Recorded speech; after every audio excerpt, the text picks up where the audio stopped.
Baik, selamat malam Ibu dan Bapak semuanya. Terima kasih pada malam hari ini sudah menyempatkan hadir di acara seminar Dr. Winda seperti biasa di hari Kamis jam 8 malam. Terima kasih sudah menyempatkan waktunya. Luar biasa sekali hari ini. Saya tahu kalau sesinya Dr. Winda ini pasti semangat ya karena akan ada sesi tanya jawab. Nanti bisa tanya jawab mengenai kesehatan, mengenai produknya. Baik, kalau begitu tanpa berlama-lama lagi, silakan Dokter Winda. Saya serahkan tempat dan waktunya. Halo dok. Halo, selamat malam teman-teman semua di seluruh Indonesia dan mungkin ada nggak ya dari luar negeri kali ini ya? Ya, dimanapun teman-teman berada, selamat malam. Jumpa lagi dengan saya Dr. Winda. Topik kita hari ini adalah topik yang saya bawa hari Selasa kemarin, yaitu tentang penyakit jantung. Nah, ya, jadi buat teman-teman yang kemarin belum sempat datang ke tempat acara dan menyaksikan presentasi ini, sekarang kita bahas tentang ini lagi ya. Oke, slide.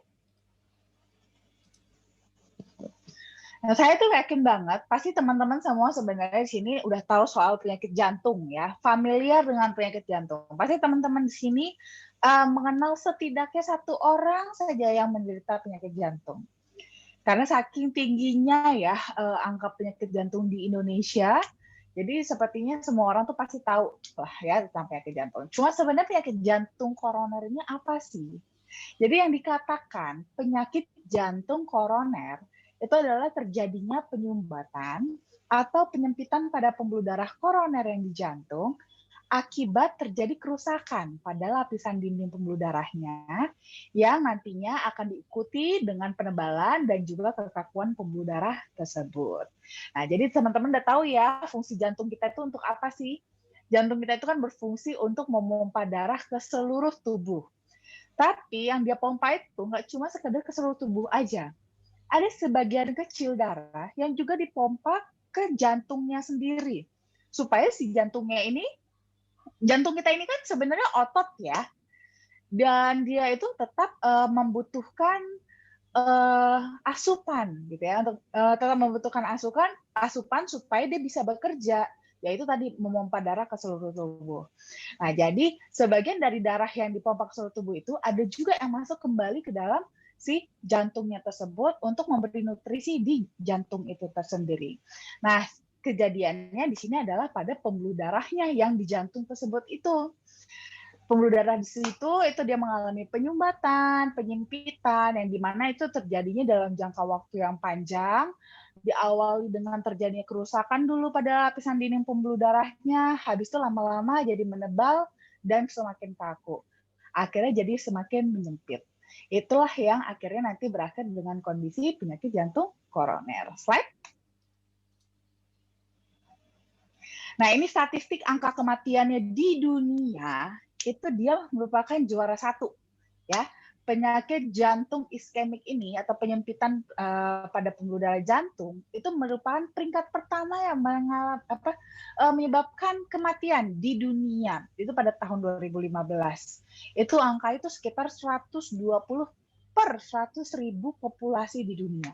Jadi cukup tinggi ya, tinggi banget sebenarnya malah ya, angka kematian akibat dari penyakit jantung koroner ini. Saya di Indonesia sendiri itu juga sebenarnya nggak terlalu beda jauh ya, cuman peringkat juara satu, juara dua aja. Di Indonesia pada saat tahun 2015 itu kebetulan dia peringkat kedua jantung ini. Peringkat pertama itu adalah temennya, saudara kembarnya itu stroke. Tapi intinya mereka sama-sama kondisi penyempitan dan penyumbatan pada pembuluh darah. Cuman beda lokasi aja. Satu di jantung, satunya lagi di otak gitu ya. Tapi itu dia. Tetap mereka merupakan yang menyebabkan angka kematian tertinggi juga di Indonesia. Slide. Nah, untuk penyakit jantung ini juga sebenarnya itu ada dua jenis ya. Slide. Jadi ada yang pertama itu yang mungkin teman-teman lebih familiar, itu ada namanya angina pectoris atau nyeri dada. Jadi masih baru terjadi angina aja, nyeri-nyeri dada aja. Nah, nyeri-nyeri dada ini itu akibat dari terjadinya iskemia pada otot jantung. Jadi sudah mulai ada penyempitan pada pembuluh darah jantungnya. Ini yang kalau teman-teman familiar itu nantinya akan dipasang ring seperti itu ya. Nah, teman-teman yang sudah dipasang ring itu yang terjadi itu masih pada fase angina pectoris. Jadi baru terjadi penyempitan aja pada pembuluh darahnya. Nah, tapi ada kondisi yang lebih berat lagi, yang lebih berat lagi dari angina pectorisnya adalah serangan jantung atau infark miokard. Nah, infark miokardnya apa? Itu nanti saya bahas lebih detail lagi ya. Saya Nah, ini teman-teman kalau bisa lihat di layarnya masing-masing ya, ini adalah ceritanya adalah pembuluh darah kita. Mulai dari awal itu yang normal itu dia yang masih mulus gitu ya. Yang masih mulus ini kalau zaman dulu 3 generasi di atas kita itu tuh kondisi seperti ini itu baru penyempitan pembuluh darah itu baru dialami startnya itu mungkin di sekitar usia 30-an gitu ya. 30-an tahun dan akhirnya baru menderita penyakit jantung iskemiknya tadi itu, angina pectorisnya, baru mungkin sekitar di usia 50 sampai 60 tahun. Tapi sekarang ini, zaman sekarang ini sudah berbeda, teman-teman. Sudah semakin maju. Di mana proses pembentukan plak tadi, plak aterosklerosis tadi, itu sudah lebih cepat. Bahkan sudah bisa jadi sudah dimulai sejak kita masih remaja. Makanya kenapa zaman sekarang itu orang-orang yang menderita penyakit jantung yang dipasang ring itu bahkan sudah mulai dari sejak masih muda. Usia 30-an tahun itu sudah pasang ring. Bahkan kita nggak heran lagi ya, tidak jarang mendengarkan usia 30 tahun meninggal karena serangan jantung. Nah, jadi memang proses aterosklerosis ini zaman sekarang sudah dimulai sejak dini sekali ya. Jadi ini akan menjadi concern kita juga, jangan sampai kita juga yang mengalami hal seperti ini, di mana akhirnya kita jatuh ke kondisi penyakit jantung koroner ini. Gak enak banget ya, bahaya sekali. Slide.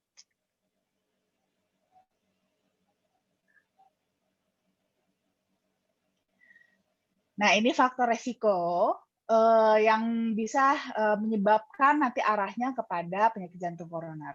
Yang paling tinggi itu adalah hipertensi atau darah tinggi. Makanya biasanya orang yang darah tinggi itu cenderung juga terkena penyakit jantung koroner, gitu ya.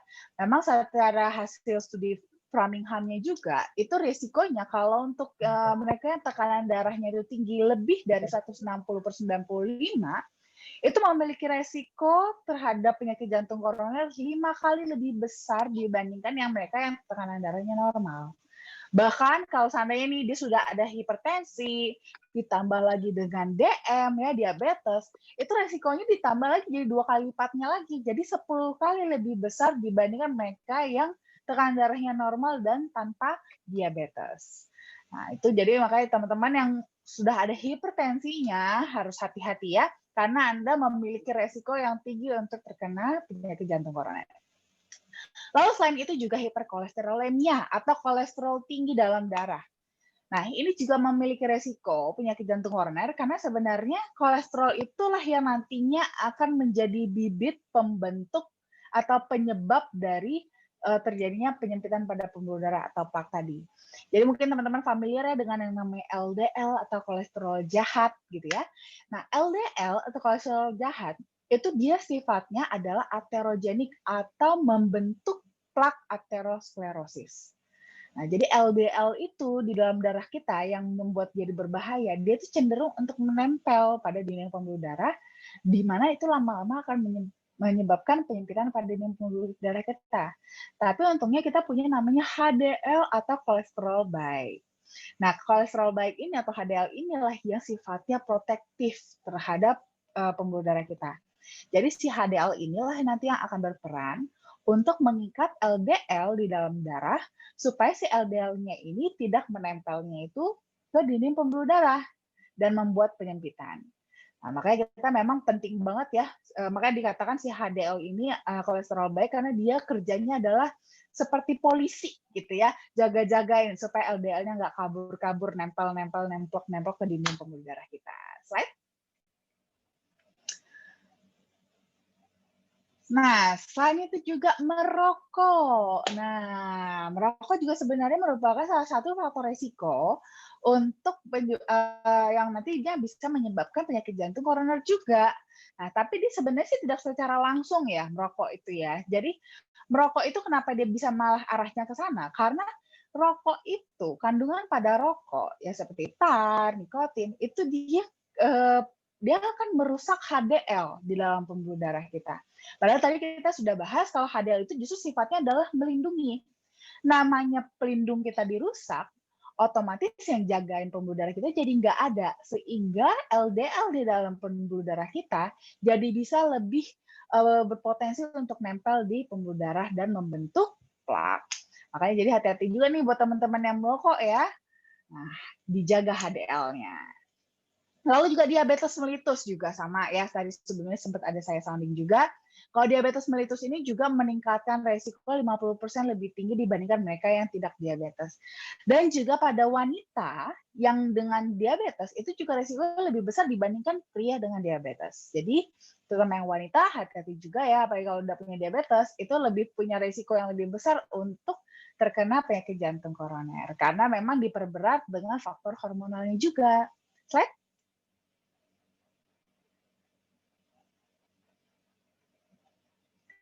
Nah, kalau faktor-faktor resiko yang lain itu bisa macam-macam ya, bisa karena kelainan EKG, bisa karena faktor stres, pola makanan yang salah, gaya hidup, dan juga kurang olahraga. Tapi nggak ada ya di sini ya. Slide. Nah, ini tadi yang saya sebutin soal infak miokard atau serangan jantung. Nah, kalau infak miokard, kalau kita ngomongin infak miokard, itu dia tidak hanya sekedar menyempit saja pada pembuluh darah kita, tapi sudah terjadi benar-benar tersumbat. Karena tersumbat pada pembuluh darahnya, sehingga aliran darah tidak bisa jalan, pasokan darah tidak bisa sampai ke area tersebut, sehingga terjadi kematian pada sebagian dari otot jantung. Akibatnya, kematian dari sebagian otot jantung ini mempengaruhi kerja pada pompa jantung. Pompa jantung, kekuatan pompanya jadi sangat menurun sekali, di mana suplai ke area tubuh yang lain itu jadi bisa berkurang. Itulah makanya kenapa kejadian serangan jantung itu cukup berat ya, karena dampaknya jadi tidak hanya sekedar lokal saja, tapi berpengaruh ke seluruh tubuh. Dan seringnya teman-teman, kejadian infak miokard ini, di mana lebih dari 90% itu justru bukan disebabkan karena adanya plak pada pembuluh darah yang memang ada di area tersebut. Tapi karena lepasnya plak pada pembuluh darah di area pembuluh darah yang lain. Jadi makanya kita harus hati-hati juga. Kadang-kadang kita merasa diri kita sehat gitu kan. Kita sering check up, kita cek jantung kita, kayak pembuluh darahnya bagus kok nih. Masih ini belum terjadi penyempitan. Jangan pede dulu. Bisa aja terjadi plak pada pembuluh darah tapi di area tempat yang lain. Bisa di pembuluh darah di tangan kita, bisa di kaki kita, bisa di tempat lain. Nah, jadi inilah yang justru nanti beresiko juga, di mana pada saat contohnya nanti tekanan darah kita mungkin tinggi, lalu plak ini bisa beresiko untuk lepas dan ikut aliran darah, tapi berujung pada menyangkut di pembuluh darah kita yang di jantung, di mana biasanya itu cenderung kecil-kecil. Nah, karena disitulah nanti akhirnya tiba-tiba terjadi serangan jantung. Jadi harus hati-hati. Ya, slide. Nah, ini gejala-gejalanya, tanda-tanda serangan jantung. Ini juga teman-teman harus tahu ya, supaya semakin cepat kita mengidentifikasi kalau ini adalah suatu gejala serangan jantung, semakin cepat juga kita untuk memberikan penanganan. Karena ini kuncinya adalah kecepatan dari penanganan. Semakin cepat kita bisa menanganinya, maka semakin besar juga peluang kita untuk menyelamatkan suatu nyawa. Ya. Nah, gejala-gejala serangan jantung itu mungkin yang pasti adalah nyeri dada. Tapi nyeri dadanya ini dia khas. Pertama adalah lokasinya. Lokasinya itu dia di belakang dari tulang dada. Jadi teman-teman mungkin bisa merasakan sendiri tulang dadanya masing-masing, ya itu namanya sternum. Nah, itu posisi rasa nyerinya itu di belakang dari tulang dada tersebut. Atau bisa juga pada beberapa orang itu terasanya justru di dada sebelah kiri. Jadi agak sedikit bergeser ke sebelah kiri gitu ya. Lalu kualitasnya atau rasanya itu juga bisa bermacam-macam. Ya, bisa rasanya seperti ditekan atau ditempa beban yang berat atau rasanya terasa panas seperti dibakar, seperti diremas-remas, ditusuk-tusuk, diiris-iris, dan juga bisa juga rasanya seperti tercekik. Nah, dan lalu yang menjadi khas juga dari gejala serangan jantung itu terutama adalah penjalaran. Jadi ini yang lebih identik lagi ya, khas sekali pada serangan jantung, itu dia disertai penjalaran nyerinya. Jadi nyerinya tidak hanya lokal di belakang tulang dada atau di dada sebelah kiri saja, tapi dia bisa menjalar. Bisa dari sebelah dada sebelah kiri menjalar ke sebelah kanan, bisa ke leher, bisa ke rahang bawah, bisa ke bahu, atau bisa sampai ke jari-jari, atau bisa juga tembus sampai ke punggung nyerinya. Ya, lalu juga disertai juga gejala penyerta. Gejala penyertanya itu bisa jadi pucat, keringat dingin, rasanya seperti sesak napas, dia seperti panik gitu ya. Nah, kalau itu ada ketemu kasus seperti ini, itu berarti bisa jadi dia tanda-tandanya adalah gejala serangan jantung. Slide.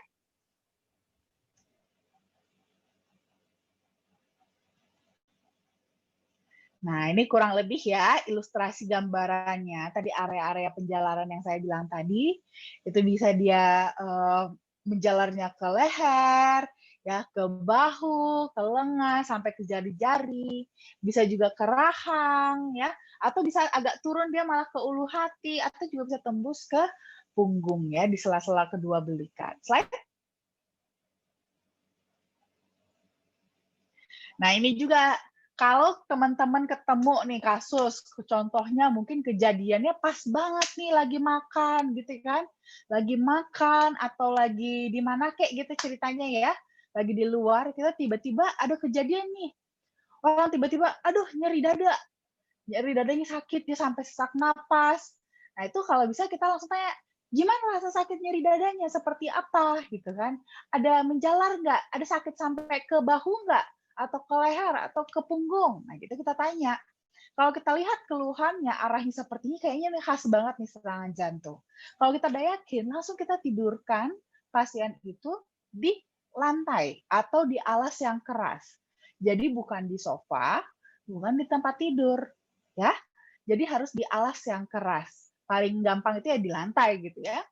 Nah, sambilan nanti kita telepon nih dokter. Kita telepon dokter atau boleh juga kita kalau memang kebetulan lagi ada kendaraan langsung dibawa ke rumah sakit juga boleh juga. Nah, biasanya sih pasien-pasien yang memang sudah punya penyakit jantung itu cenderung jaga-jaga tuh selalu bawa namanya aspirin. Ya, aspirin tuh selalu dibawa di dalam dompetnya.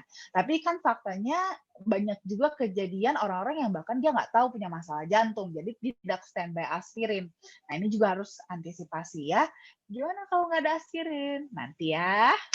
Nah, jadi yang pasti adalah di sini teman-teman kalau sudah yakin ini kayak serangan jantung nih, langsung dibaringkan sambil telepon bala bantuan, kita usahakan selamatkan pasien. Ya, slide. Nah, ini yang paling penting kalau bisa dicegah teman-teman ya. Caranya adalah dengan merubah gaya hidup dan juga menjaga pola makan. Mulai dari yang kalau overweight diturunkan berat badannya, yang merokok kalau bisa dikurangi, kalau bisa di stop malah lebih bagus. Yang malas olahraga, mulai lagi olahraganya ya. Lalu juga kelola makan buah sama sayur mulai sekarang harus coba ya, harus belajar makan buah dan sayur. Kurangin makan garam yang asin-asin, jangan terlalu asin banget ya. Kurangin makanan yang terlalu berminyak, yang tinggi kolesterol, lemak jenuhnya, dan juga kurangi alkohol. Slide.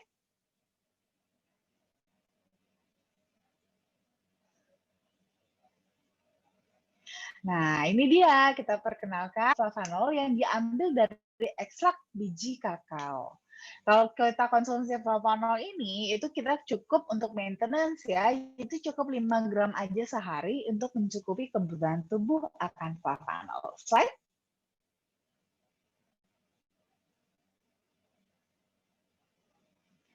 Nah, flavanol itu apa? Jadi flavanol itu sebenarnya adalah salah satu dari 6 kategori flavonoid.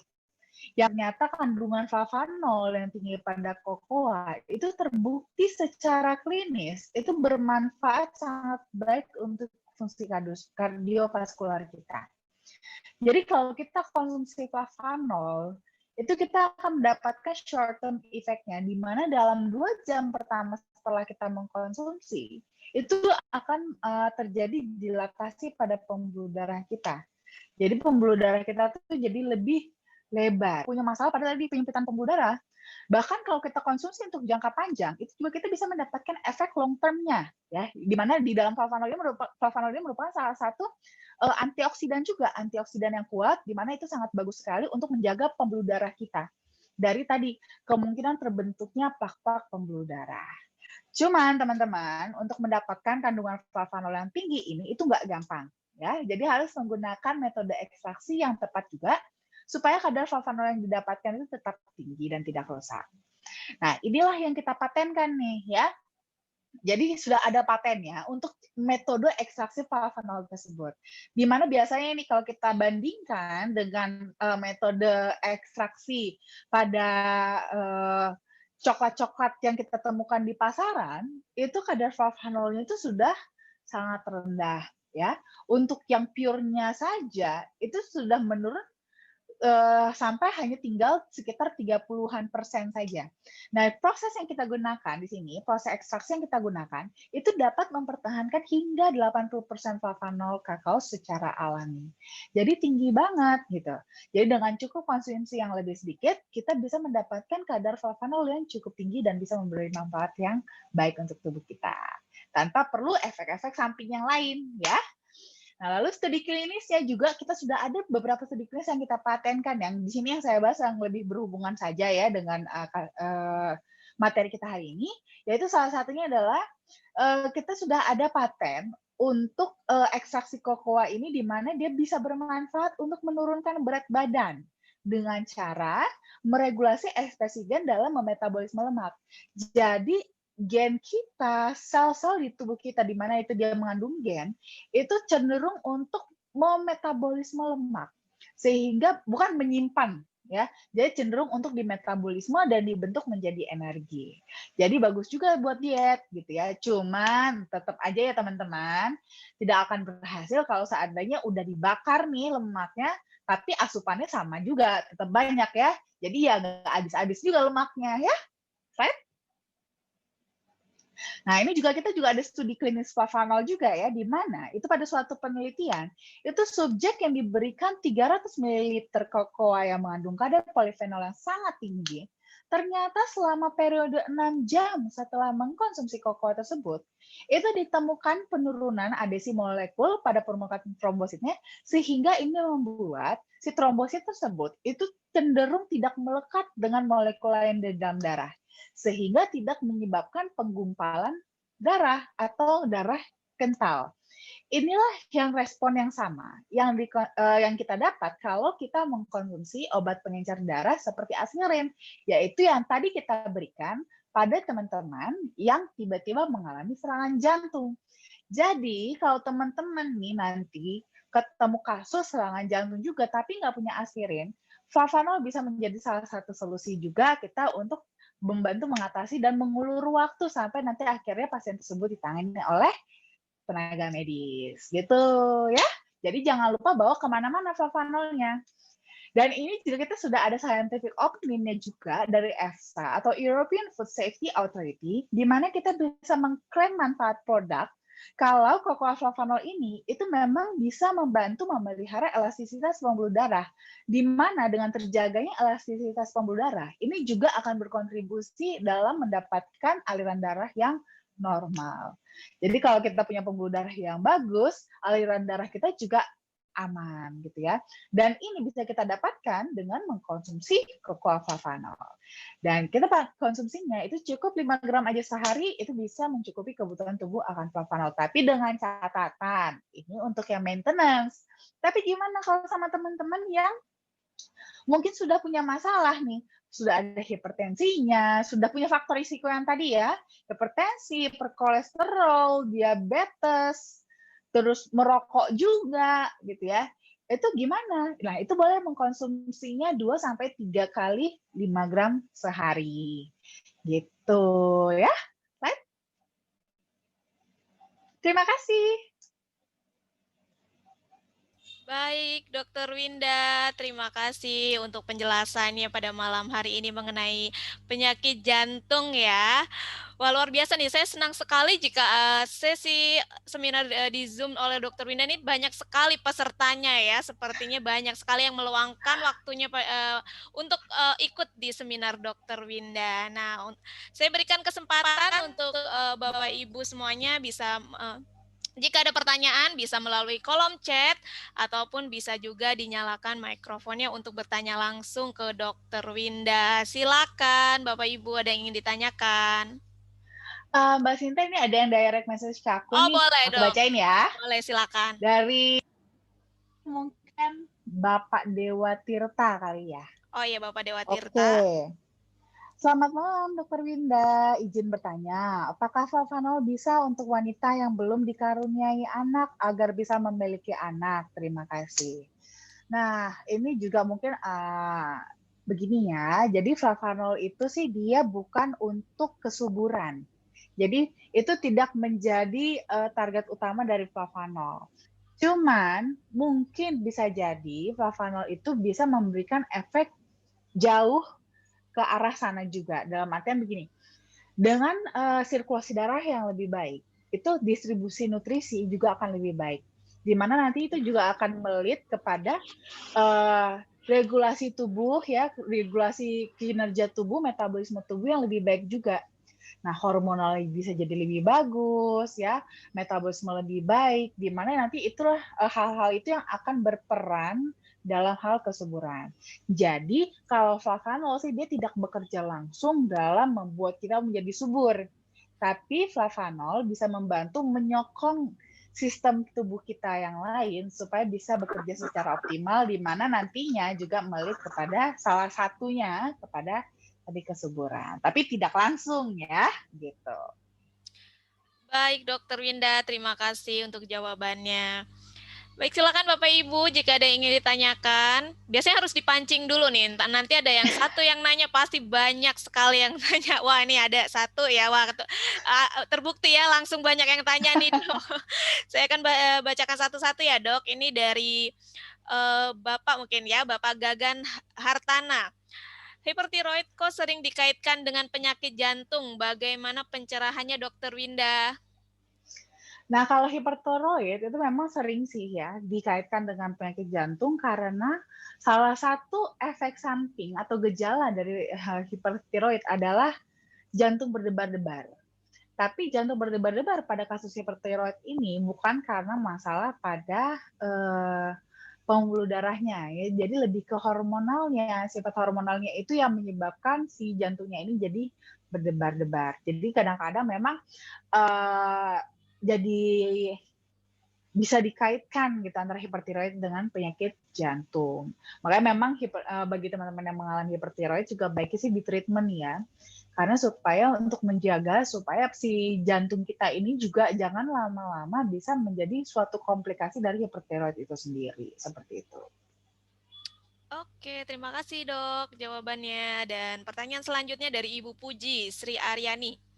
Malam Dokter Winda, kalau untuk pasien darah tinggi usia 78 tahun, dosis minum flavanol berapa gram?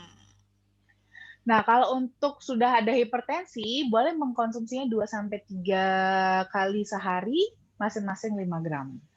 Mulai dari situ aja. Nanti boleh ditambah, disesuaikan dengan kebutuhan. Oke, siap. Dan ini pertanyaan dari Pak Budi Santosa. Malam dok, apakah bisa untuk penderita asam lambung? Boleh. Bisa juga untuk yang punya mah, bisa konsumsi. Cuman mungkin boleh diantisipasi minumnya itu setelah makan aja. Ya, supaya tidak menstimulasi asam lambungnya juga. Karena memang di flavanol ini dia masih ada, karena kan kita yang pure ya, jadi masih ada bawaan asam dari si kokoanya sendiri. Jadi untuk antisipasi aja, just in case dia lambungnya sangat sensitif sekali, itu bisa tertrigger. Jadi konsumsinya setelah makan aja. Oke, siap dok. Nah, untuk pertanyaan selanjutnya, selamat malam Dokter Winda. Saya Heru bertanya mengenai cara kasih coklat pada orang yang terkena serangan jantung tiba-tiba. Sebagaimana aspirin yang dihancurkan dan ditaruh di bawah lidah, kalau coklat dilarutkan air terlebih dahulu atau bagaimana ya dok? Nah, kalau untuk yang flavanol itu dia bisa dilarutkan air terlebih dahulu, tapi jangan terlalu encer ya. Jadi sekedar buat biar agak basah aja, habis itu baru taruh juga di bawah lidah. Atau nanti kan ini ke depannya kita kan akan keluar versi saset juga, di mana itu juga jadi lebih simple. Itu juga bisa. Itu nggak perlu kita cairkan, cukup langsung ditaruh di bawah lidah juga bisa gitu. Oke, siap dok. Dan pertanyaan selanjutnya ya, itu dari Bapak Agus. Malam dok, mau tanya dok, apa yang menyebabkan penyakit jantung? Terjadi pembengkakan di kaki dan gampang lelah? Anjuran dokter berapa kali konsumsi kokoa flavanolnya ya? Terima kasih. Nah, kalau untuk penyakit jantung, memang salah satu dampaknya itu adalah bisa jadi terjadi pembengkakan dan biasanya memang lebih ke area ke bawah ya, lebih di kaki atau kadang-kadang ada juga yang di tangan ya, tangannya apa sih namanya membengkak gitu. Nah, ini biasanya memang disebabkan karena ketidakmampuan dalam aliran darah baliknya. Nah, aliran darah baliknya itu tidak sanggup sehingga terjadi penumpukan penumpukan cairan itu di ujung-ujung dari di perifer. Kalau kita bilangnya istilahnya perifer gitu ya, di pinggirnya, di kaki, di tangan, di pinggiran itu terjadi bendungan karena ketidakmampuan untuk feedback kembali. Karena tadi si jantungnya ini kurang kuat dalam memompa, jadi sudah lebih lemah sehingga jadi hisapan baliknya itu untuk aliran darah baliknya juga kurang. Itulah yang bikin jadi bengkak. Nah, terus selain itu juga gampang lelah ya, mungkin wajar ya gampang lelah karena tadi kemampuan pompanya yang tidak maksimal mengakibatkan peredaran dan distribusi dari nutrisinya, oksigen itu juga jadi lebih lambat sehingga juga metabolisme juga jadi kurang gitu, kurang efektif sehingga hasil energi yang dihasilkan pun jadi tidak begitu maksimal, makanya lebih gampang lelah juga. Jadi kalau untuk konsumsinya sih sama sih seperti yang sebelumnya sudah saya bilang juga, itu konsumsinya bisa 2-3 kali sehari 5 gram. Oke, terima kasih dok. Nah, selanjutnya pertanyaan dari Bapak Joko Sugiarto. Jika pasien sudah mengkonsumsi obat-obat hipertensi dan jantung, apakah bisa ditambah mengkonsumsi flavanol, dok?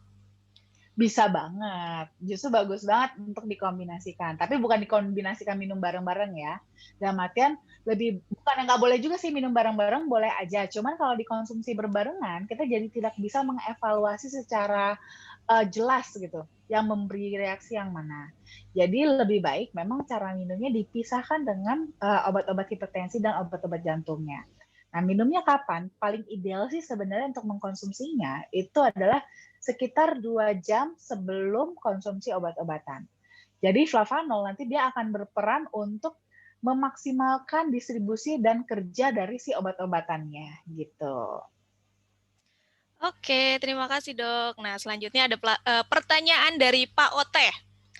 Ada produk yang menawarkan menghancurkan plak-plak di pembuluh darah. Apa bedanya dengan kokoa flavanol ini, dok?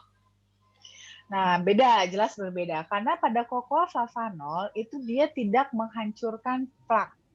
Nah, justru plaknya sih tetap akan di sana, tapi yang dijaga adalah elastisitas.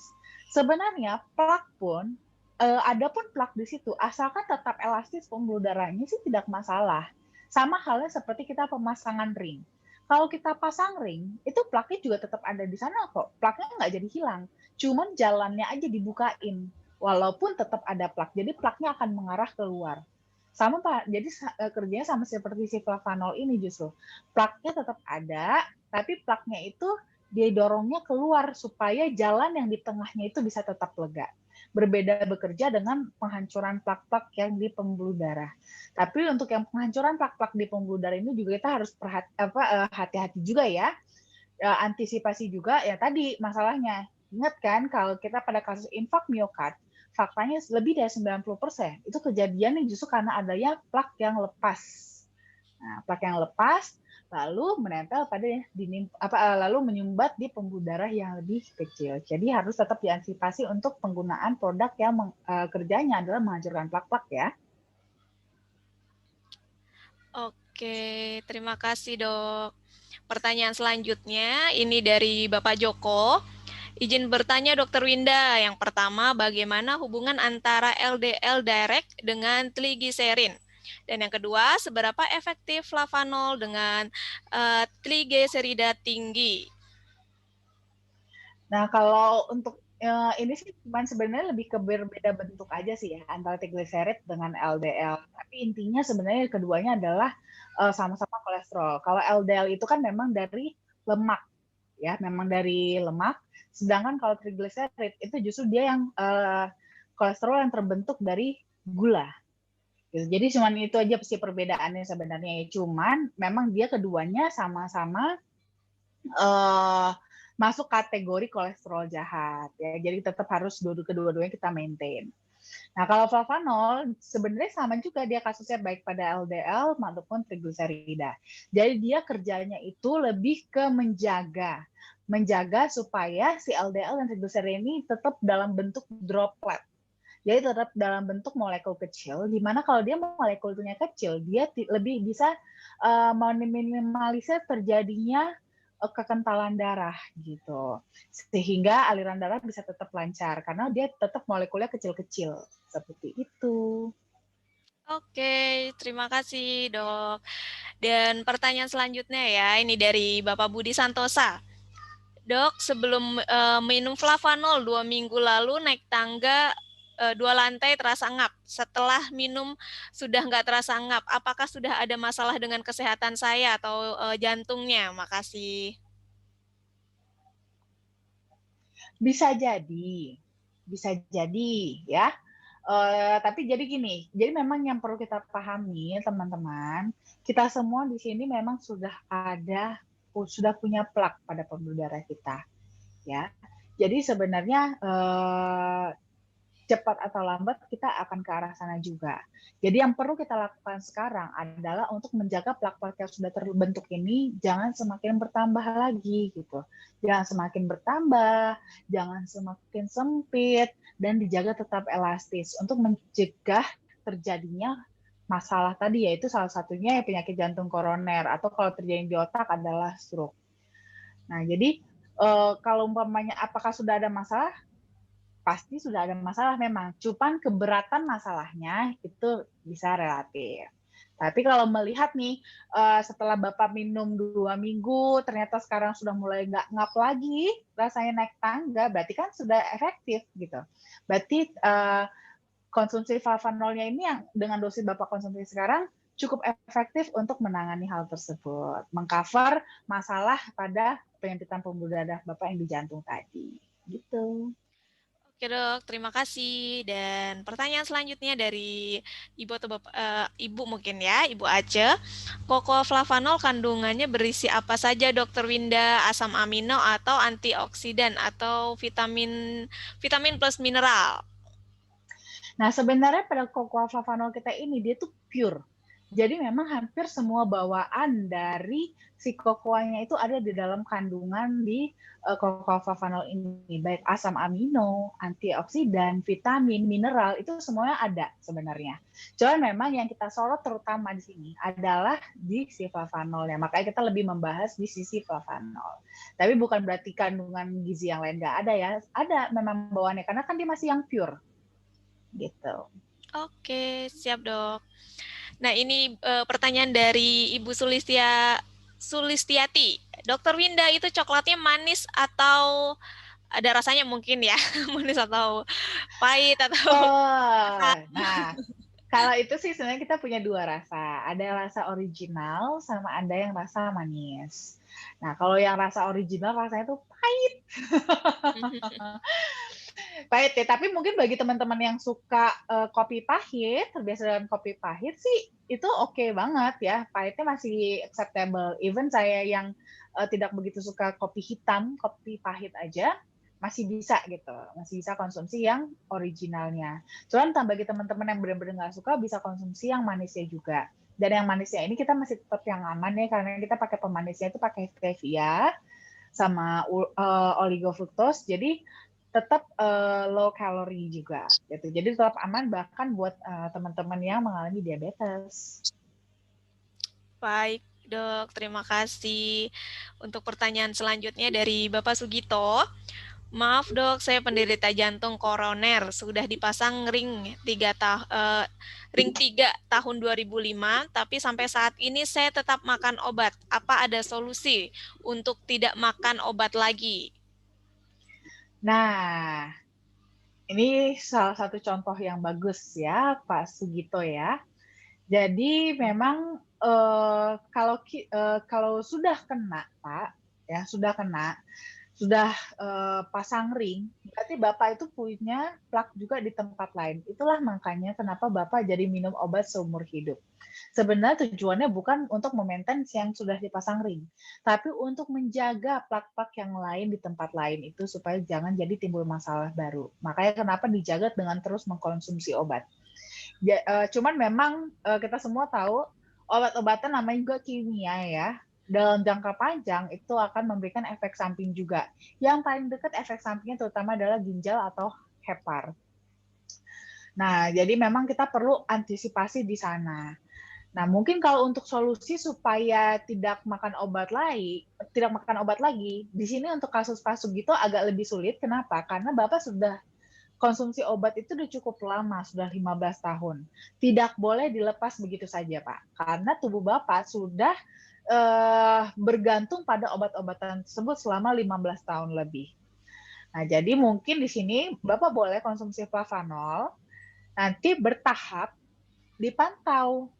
Nah, dipantau respon tubuhnya gimana. Nanti baru setelah itu secara bertahap obat-obatannya boleh dikurangin tergantung pada hasil pemeriksaannya nanti. Pas di follow up ternyata cukup stabil, sebulan, 2 bulan, 3 bulan stabil, baru dikurangin dosisnya.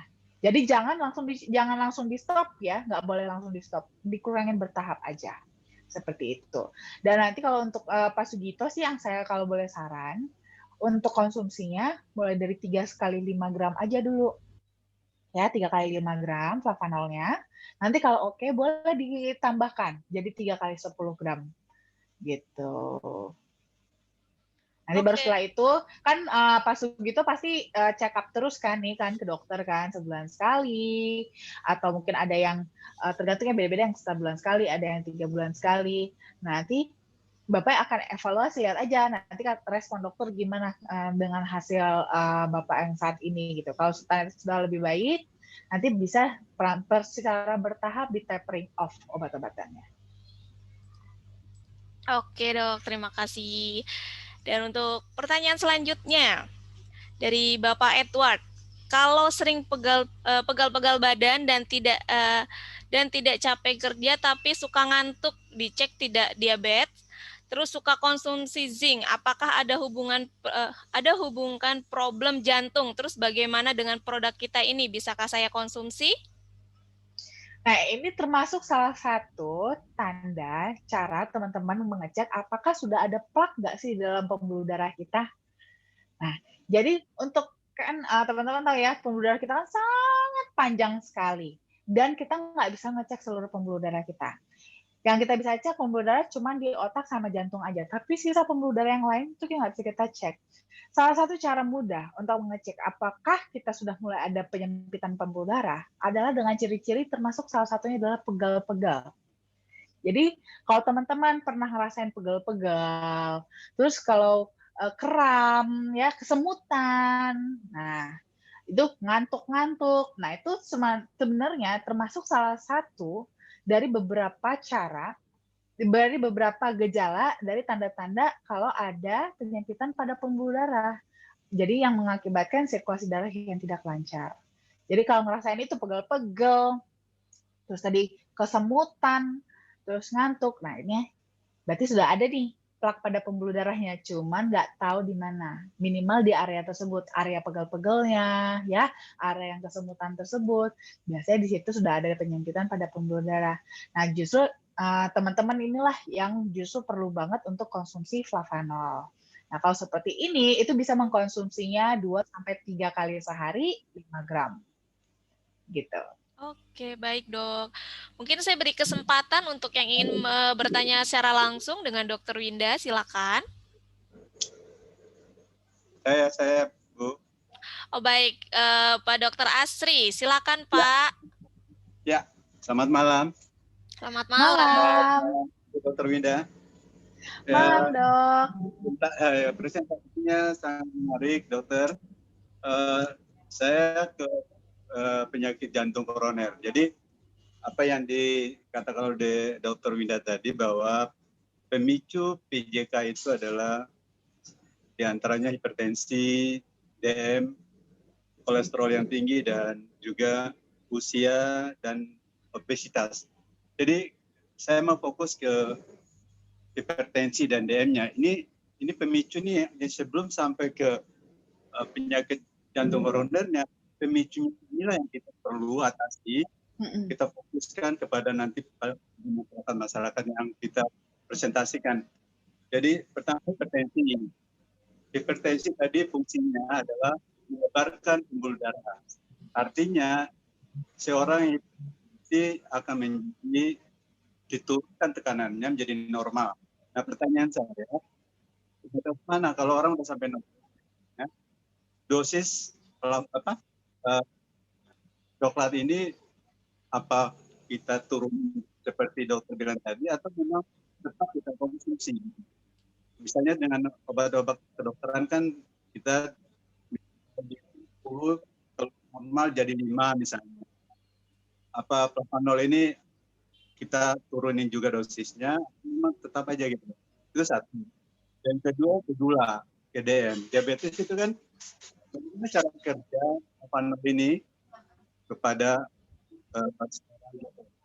apa dia memperbaiki sel beta pankreasnya atau memang langsung dia menurunkan kadar gulanya di dalam seperti itu misalnya. Ini perlu ada gaya tarik untuk masyarakat yang keterangan nanti, ada keinginan atau ada harapan bahwa diabetesnya itu akan sembuh atau tergantung obat gitu. Itu mungkin permintaan maaf nih, supaya nanti saya ini baru belajar nih, saya baru orang baru di sini. Terima kasih Dokter Dinda. Selamat malam. Baik, terima kasih Pak Dokter Asri. Oke, terima kasih dokter. Ini saya coba jawab ya. Jadi untuk Halo dok. Halo dok. Halo Dokter Winda. Halo Dokter Winda. Loh, enggak ada ini. Oke. Sudah? Ya, Sorry, oke. ini kayak saya agak sinyalnya agak kurang bagus sedikit. Oke, siap. Sudah dok, sip. Sudah terdengar dok suaranya? Halo Dokter Winda. Oke, mungkin Mbak Sinta boleh bantu di mute dulu, soalnya kayaknya saya nggak dengar feedback nih. Sudah di mute semua dok. Cuma saya dan Dokter Winda aja nih yang mic-nya nyala.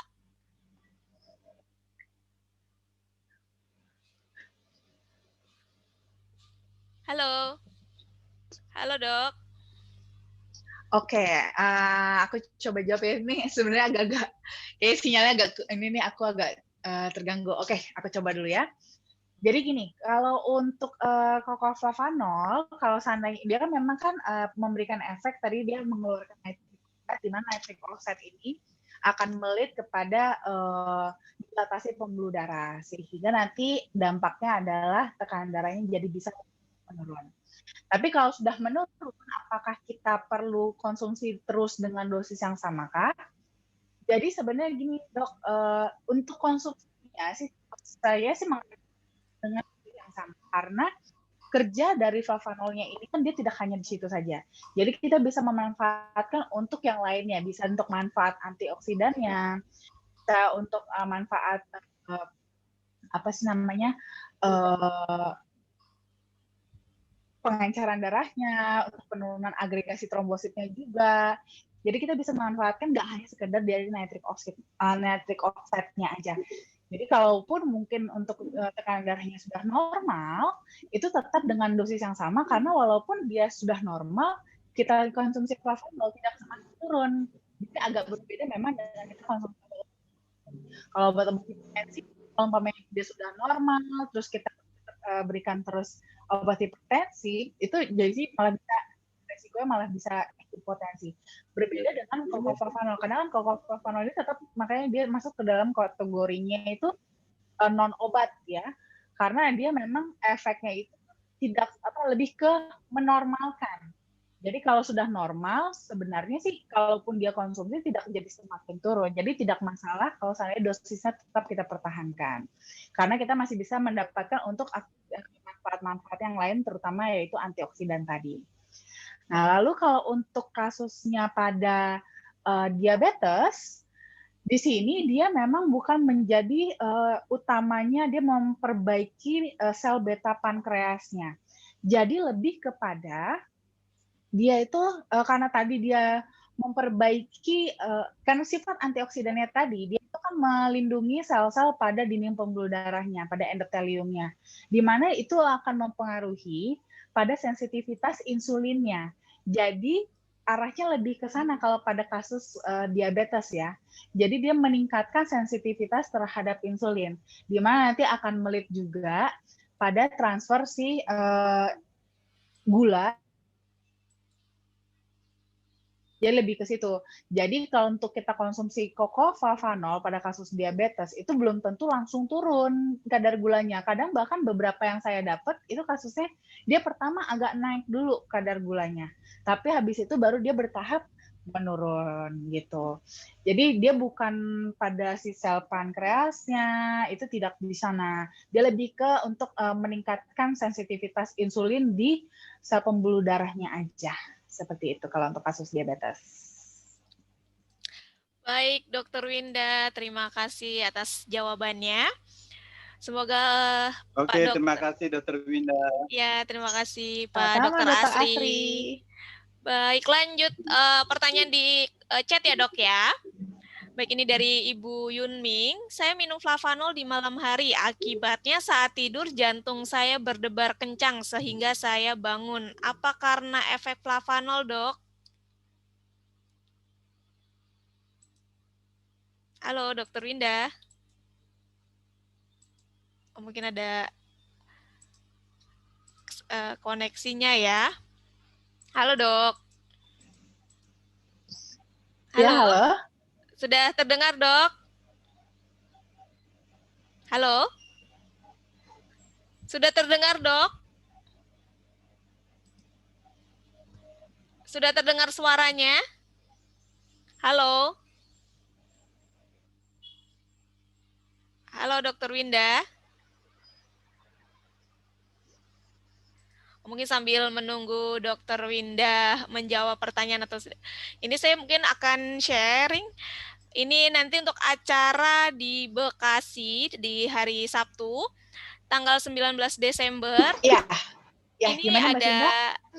Sorry, acara... kayaknya aku tadi sempat hilang sinyal nih. Oh baik Dok, mungkin saya sebentar ya, saya mau informasikan acara BOP hari Sabtu ya Dok.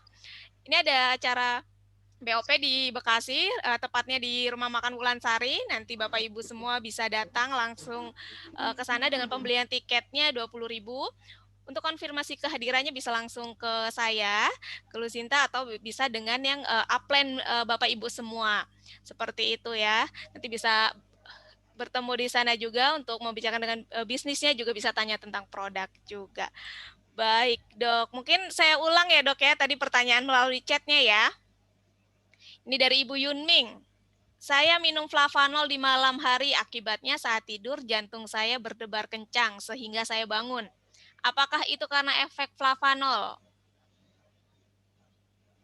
Oke.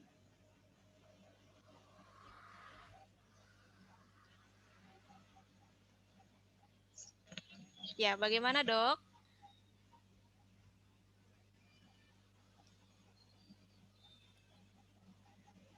Saya minum flavanol di malam hari, akibatnya saat tidur Tidur jantung saya berdebar kencang kencang hingga saya sehingga bangun. Apa karena efek flavanol? Nah, ini sebenarnya sih belum tentu sih ya, belum tentu karena efek flavanol. Jadi mungkin boleh dulu.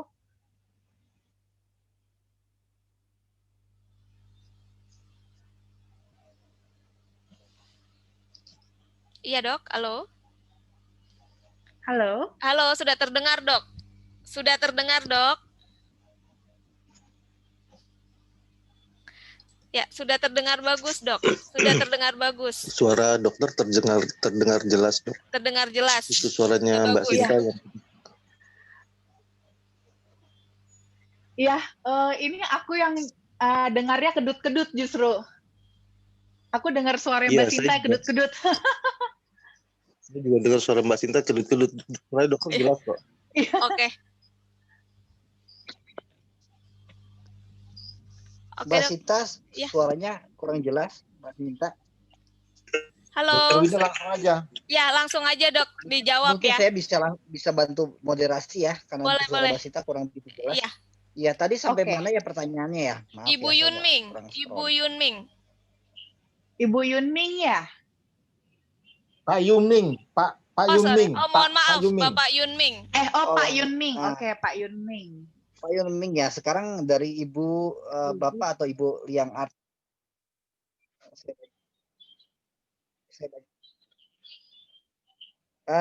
Mbak Sinta, saya aja ya coba yang jadi moderasi ya, karena suara Mbak Sinta kurang begitu jelas. Baik Pak. Terima kasih Pak Ferdi. Malam Dokter Winda, saya Erwin dari Medan. Timnya Kocat. Tadi ada pembahasan soal gejala jantung. Karena karena saya juga perokok sebelumnya ada gejala asam urat. Pas dapat sharingan Dokter Winda, tadi ciri-ciri gejala sama. Kadang kebangun pagi atau malam. Pas tidur berbalik badan, tarik nafas panjang, terasa nyeri atau sakit punggung. Kalau konsumsi flavanol juga kalau konsumsi coklat FHI juga pelan-pelan kurangi rokok, apakah bisa sembuh selain minum obat dokter lainnya? Silakan, Dok.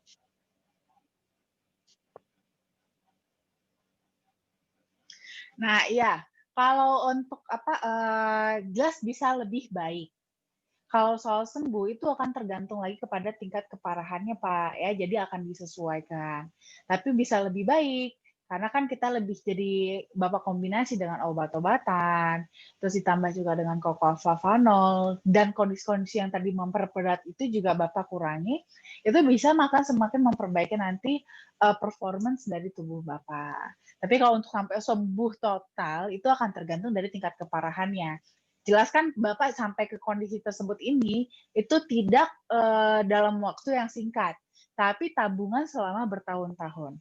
Jadi untuk pengobatannya pun jelas butuh waktu bertahun-tahun juga ya. Karena ini kan kita bukan sulap, bukan sihir gitu kan.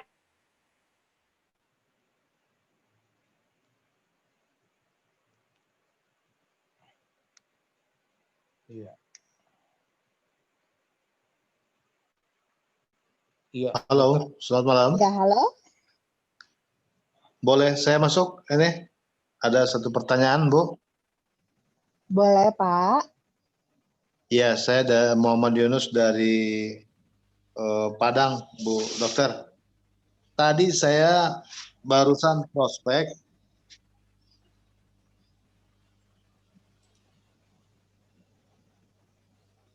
Halo? Halo. Halo, saya barusan prospek. Iya, silakan Pak. Iya.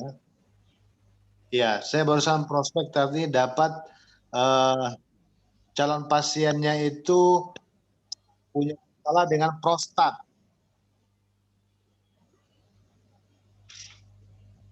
Oke. Ya. Suaranya kok doubling ya? Halo? Ya, silakan Pak. Boleh Pak langsung Iya, disampaikan Bu Dokter. saja. Jadi saya dapat pasien. Iya, dapat pasien dia punya masalah dengan prostat, ya, dan sudah berobat ke dokter, dan di dokter itu pantangannya banyak, salah satunya coklat. Nah, tadi saya sharing dengan klien saya, Pak Anton, bahwa itu coklat untuk enak, yang ini coklat untuk pengobatan katanya kan gitu. Jadi gimana teknisnya, Bu Dokter, untuk apa namanya, Ya, cara bagaimana, Pak? pemakaian dan halo? Ya. Untuk kasus prostat ya Pak ya? Ya, prostat. Ya kalau untuk prostat itu boleh mengkonsumsinya 3 kali 5 gram Pak sehari. Yang kita anjurkan 3 itu dia 3 itu kali berapa 5 sendok? gram sehari.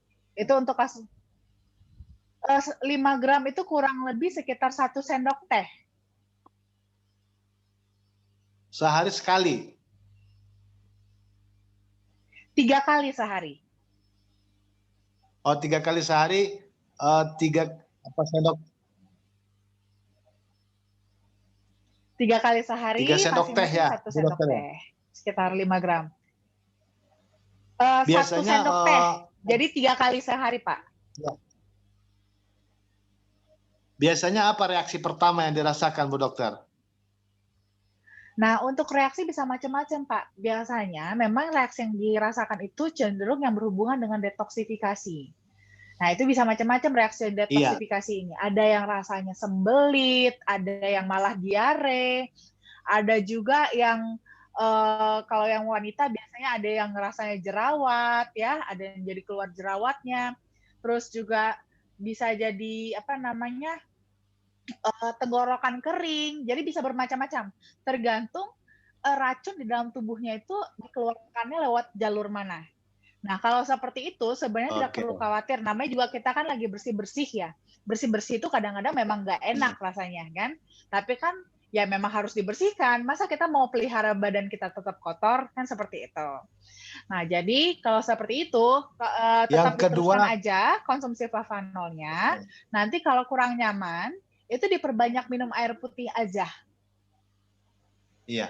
Yang kedua asam urat. Bisa nggak memperbaiki asam urat, Bu Dokter? Kalau flavanol sih dia tidak identik dengan asam urat sih Pak. Jadi dia sebenarnya bukan direct sana. Jadi dia ini bukan obat asam urat yang menurunkan asam urat ya, tidak. Jadi cuman dia lebih ke perannya itu untuk mengurangi peradangannya. Inflamasi akibat asam urat biasanya lebih ke sana sih. Tapi kalau untuk nurunin asam urat nggak terlalu signifikan karena memang bukan ke sana targetnya. Oke, baik Dok. Terima kasih. Suara saya sudah cukup jelas ya, Dok? Halo? Halo, Dokter Winda? Suara saya sudah cukup jelas, Dok?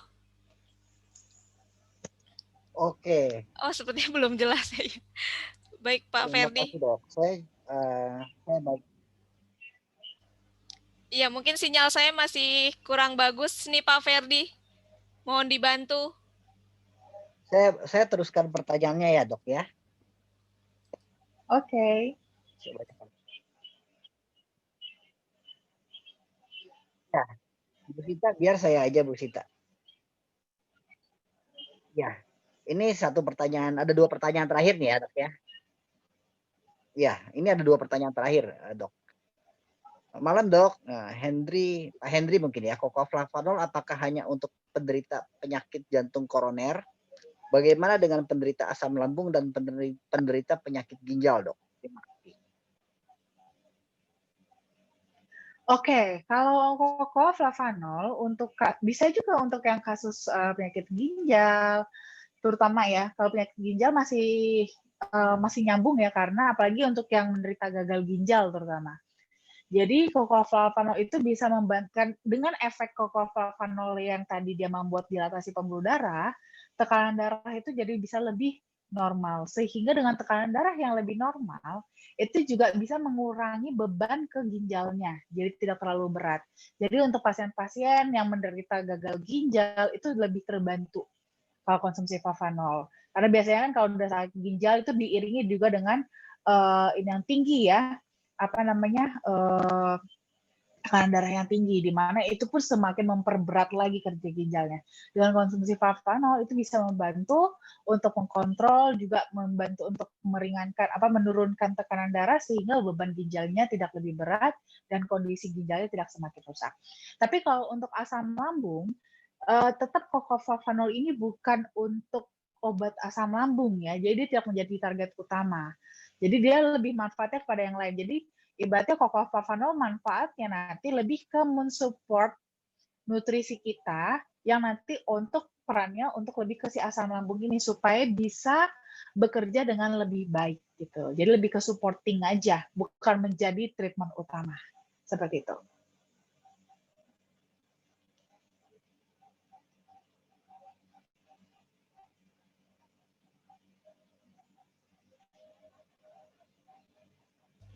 Baik, Dokter Winda, terima kasih. Apakah suara saya sudah terdengar? Sudah?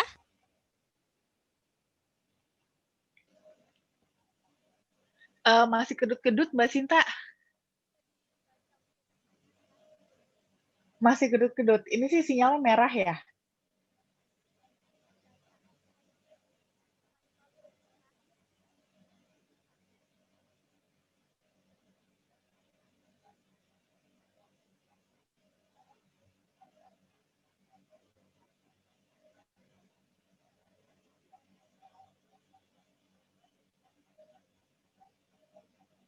Halo.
Halo dok, Iya. ini sepertinya lagi ada masalah dengan host kita ini. Iya, Tunggu saya sebentar juga ya dok. ini lihatnya sinyalnya sih. Iya. Iya, suaranya kurang bagus, ini ngedabling kita. Iya. Itu saya lihat sih sinyalnya merah sih. Memang seperti ya Tapi kalau Bu Dokter gangguan yang trouble ngomong juga. bagus, bersih. Dok, yang Pak Iya. Yunming belum dijawab Dok. Yang Pak Yunming Iya. belum dijawab pertanyaan. Yang Pak Yunming belum dijawab Iya, saya nggak bisa lihat chatnya Pak. Jadi saya nggak tahu nih. Bu Yang dokter, saya ingat saya dia bacain minum ya, Bu. malam. Saya bacain ya. Boleh, Pak Pak. Yunming. Saya minum flavanol di malam hari. Akibatnya saat tidur, jantung saya berdebar kencang hingga saya bangun. Apa karena efek flavanol, dok? Oke, kalau itu sih sebenarnya belum tentu sih. Kita harus telah lebih jauh dulu ya. Apakah ada konsumsi yang lain selain flavanol kah? Yang di sini konsumsi yang lain maksudnya bisa dari faktor makanan atau ada nggak konsumsi yang lain dalam waktu kurun 4 jam sebelum tidur tadi itu, mana tahu ada yang lain, itu bisa juga memberikan efek ya. Jadi memang harus ditelaah lebih jauh gitu. Belum tentu juga karena flavanolnya sih. Karena justru biasanya flavanol justru tidak membuat berdebar-debar ya. Karena kan dia justru dilatasi pembuluh darah, bukan vasokonstriksi. Gitu. Oke, terima kasih, dok. Jadi belum tentu kan? Sama-sama. Ya, dokter. Dia Belum tentu. Pertanyaan dari Pak Henry Siswadi sudah ya, dok? Kayaknya belum, Pak. Sudah. Ini malam, dok. Flavanol apakah hanya untuk Sudah. penderita PJK? Sudah ya, dok? Sudah. Yang mana? Apakah flavanol hanya untuk penderita PJK? Oh, tidak. Oke, bagaimana? Bisa untuk Ya, macam-macam. bagaimana dengan penderita asam lambung dan penderita? Oh, ya itu tadi Ya. udah ya. Ini yang terakhir, ya, Dok. Tadi untuk asam lambung bisa juga, ginjal juga bisa. Oke, ini yang terakhir ya, Dok. Dari Pak Iya. Ferry 1777. Selamat malam. Semangat pagi, dokter. Apabila ada sakit jantung dan komplikasi paru, diabetes, liver, minumnya berapa gram? Terima kasih. Kalau itu sih tetap saya anjurkannya 3 kali 5 gram ya. Karena kan lebih banyak masalahnya yang perlu kita perbaiki dan juga perlu kita support agak lebih banyak. Nanti mulai dari 3 kali 5 gram terlebih dahulu. Nanti secara bertahap boleh ditingkatkan. Kalau kebutuhannya memang sepertinya lebih tinggi gitu ya. Kalau umpamanya dirasa dengan 3 kali 5 gram kayaknya belum terlalu terasa, boleh ditingkatkan ke 3 kali 10 gram. Seperti itu. Oh, terima kasih, dokter. Ini sudah pertanyaan terakhir di chat, dok. Dokter Oh, masih oke. bersedia pertanyaan lagi atau kita akhiri sekarang, dok? Saya sih terserah sih Pak, tapi kebetulan kayaknya udah jam 9 juga ya. Ya, udah jam 9:04 nih, dok. Saya pikir diakhiri aja ya, dok. Boleh, boleh. Boleh ya. Oke, Bapak Ibu semua, ini pertanyaan terakhir. Nanti saya mau mengulangi bahwa akan ada pertemuan bisnis preview di Bekasi hari Sabtu besok jam 3 sore. Bapak dan Ibu bisa mengundang teman-teman atau personil Bapak dan Ibu untuk hadir ke bisnis preview di Bekasi jam 3 sore. Lalu juga akan ada bisnis preview melalui Zoom hari Minggu dan juga Dr. Winda lagi hari Selasa offline di Kedoya lagi seperti minggu lalu. Oke, Bapak Ibu semua, itu saja pengumuman dari Forever Healthy Indonesia. Terima kasih Dr. Winda atas waktunya. Sama-sama. Terima kasih Bapak Ibu semua. Terima kasih Mbak Sinta. Saya ambil alih ya, Mbak. Terima kasih Dr. Winda. Selamat malam. Sama-sama Ibu. Ya, terima kasih Bu kasih, Dokter Dr. atas Winda. penjelasan prospeknya. Sama-sama. Terima Terima kasih kasih, semua dokter. teman-teman di seluruh Indonesia. Semoga bermanfaat Ya, ya selamat malam. sharing kita Semoga hari Bu Dokter ini. sehat selalu. Selamat malam, sehat selalu, dan selamat beristirahat. Jumpa lagi ya minggu depan. Semua Terima kasih. teman-teman.